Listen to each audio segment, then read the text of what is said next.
शहरात राहणाऱ्या प्रत्येक नागरिकाच्या मनात वारंवार निर्माण होणारा हा प्रश्न आज अधिकच तीव्र झाला आहे. प्रभाग आहेत, नगरसेवक आहेत, करही नियमित भरला जातो. तरीही रस्त्यांची दुरवस्था, पाण्याची टंचाई, गटारांच्या समस्या आणि कचऱ्याचा प्रश्न कायमच असल्याचे चित्र आहे. या सगळ्यामागे केवळ निधीचा अभाव कारणीभूत नसून नियोजनातील त्रुटी, अपारदर्शक कारभार आणि नागरिकांचा कमी सहभाग ही मुख्य कारणे असल्याचे स्पष्ट होत आहे. शहरांची रचना नगरपंचायत, नगरपालिका आणि महानगरपालिका अशा 3 स्तरांवर असते. प्रत्येक ठिकाणी प्रभागनिहाय नगरसेवक निवडून दिले जातात, जे त्या भागाच्या विकासासाठी जबाबदार असतात. मात्र प्रत्यक्षात अनेक नगरसेवक आपापल्या प्रभागापुरताच विचार करत असल्याचे दिसते. माझ्या वॉर्डात काम झालं पाहिजे या मर्यादित दृष्टिकोनामुळे संपूर्ण शहराचा एकत्रित विकास आराखडा दुर्लक्षित राहतो.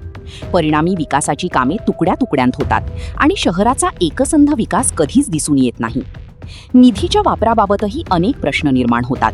नागरिकांकडून मालमत्ता कर, पाणी कर आणि इतर करांच्या माध्यमातून मोठ्या प्रमाणात महसूल गोळा केला जातो.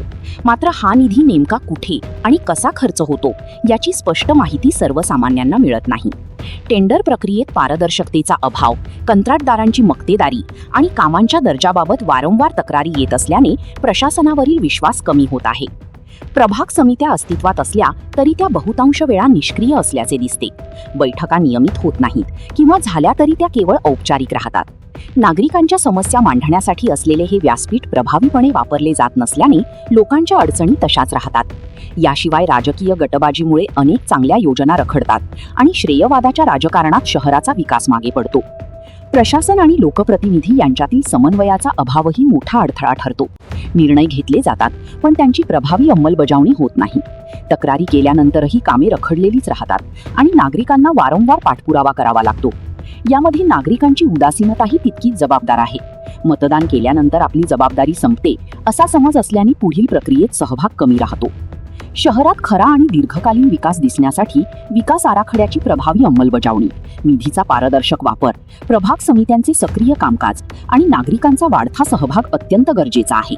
सामाजिक लेखापरीक्षण, माहितीचा अधिकार आणि ऑनलाईन तक्रार निवारण यंत्रणांचा प्रभावी वापर केल्यास पारदर्शकता वाढू शकते. शेवटी प्रश्न विचारणारा आणि जबाबदारीची जाणीव असलेला नागरिक तयार झाला तरच शहराचा खरा विकास शक्य आहे.